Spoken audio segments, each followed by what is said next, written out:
Dragon Ball Z Budokai Tenkaichi 4, guys, we got some very interesting information here, and this could be a hint or a teaser or some sort of additional information, and this was updated on the official website for the Dragon Ball site, and it's short but it's sweet. So this is what this is saying here: new Dragon Ball Z Budokai Tenkaichi game confirmed. Check out the teaser trailer.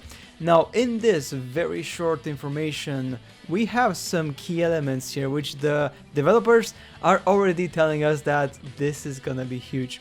So we start off with the following: a new game in the Dragon Ball Z Budokai Tenkaichi called the Dragon Ball Sparking in Japan series has been announced. Now, the news came as a big surprise for fans when the new trailer was unveiled at the Dragon Ball Games Hour 2023, a 2-day event.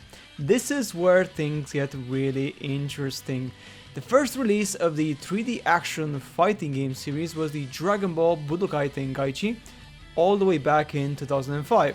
The game was such a hit that it followed up with two sequels, Dragon Ball Z Budokai Tenkaichi 2 and the Budokai Tenkaichi 3, called Sparkling Meteor in Japan. In Japan, also Budokai Tenkaichi 2 was called Sparking Neo. Quite interesting, right? With all three garnering popularity amongst fans thanks to their, this is it guys, faithful recreation of special moves and massive roster of characters from throughout the Dragon Ball series. Why do I say this is really important, guys? Because they are already setting up the expectation that in this new Budokai Tenkaichi game they have to deliver what everyone expects, and that is crazy, absolutely faithful actions and moves from the characters, which are going to be literally copy paste from the anime, which I cannot wait to see them in like 4K 60 FPS. It's gonna be crazy. But also, it says here, and massive rosters of characters from throughout the Dragon Ball series. And guys, this means Dragon Ball Z, Dragon Ball GT, and of course Dragon Ball Super, even Dragon Ball Original. And this is such great news, guys, because they are already acknowledging that yes, we are going to deliver a Dragon Ball Budokai game which is going to be very faithful to what people's expectations are. They can't just release a new Budokai Tenkaichi game with a roster of like, let's say 10-15 characters. It's just not gonna happen. People are going to go crazy and people will boycott or complain or whatever you want. They will not be able to do that. Now what they are going to do, most likely, is that they're going to release additional characters, as in more and more characters down the line with a lot of DLCs. Now that's a good thing and a bad thing. A good thing is because we're gonna get lots of different characters. A bad thing, gonna have to spend more money. So by the time you're gonna get all of your characters, you would have dropped almost nearly maybe $100 or more on the game with the subsequent DLCs and season passes, which are gonna come to the game from day one, obviously, because it's gonna be a cash cow.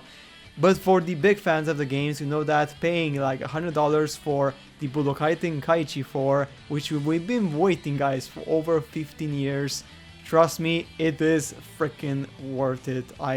This is of course my personal opinion, but this, guys, is gonna be so worth it. Budokai Tenkaichi, guys, it's back and people are just so excited about this. Also, some very interesting information is that the new Budokai Tenkaichi 4 game in Japan is called Dragon Ball Sparking Zero. That's right, Sparking Zero, which is a very interesting name because usually Zero refers to the beginning, a reboot, a reset, right? Now, I doubt this is going to be just a reset on the Z saga. No, that's not going to be the case.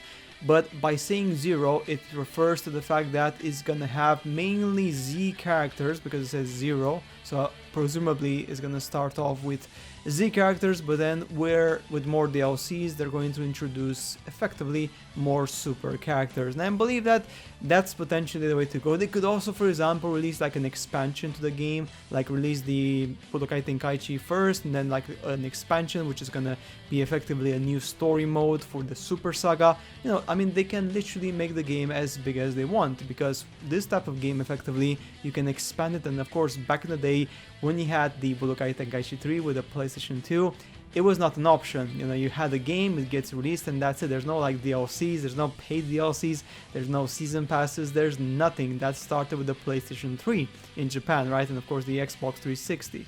So this is gonna become a reality now for the Budokai Tenkaichi 4.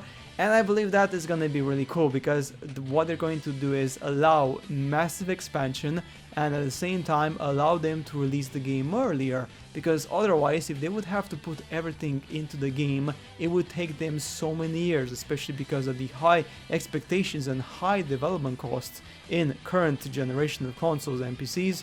You just cannot do that, guys. So really hyped about this, and this, guys, for me, this is a clear information. I mean, this is dead on, super duper clear. This is confirmation from them that they're not afraid to say it out loud to everyone, to millions of people, that yes, set your expectations high, because we are gonna get a ton of characters and lots of moves. So yeah, this is gonna happen, guys, and I'm happy that they're actually acknowledging it straight away off the bat on day 0, because they know that people's expectations of the game are like this anyway, so might as well get out there and say it. So guys, that's it for today's video on Dragon Ball Budokai Tenkaichi 4. As always, make sure to subscribe to the channel and activate that notification bell, and I shall see you later in the next uploads.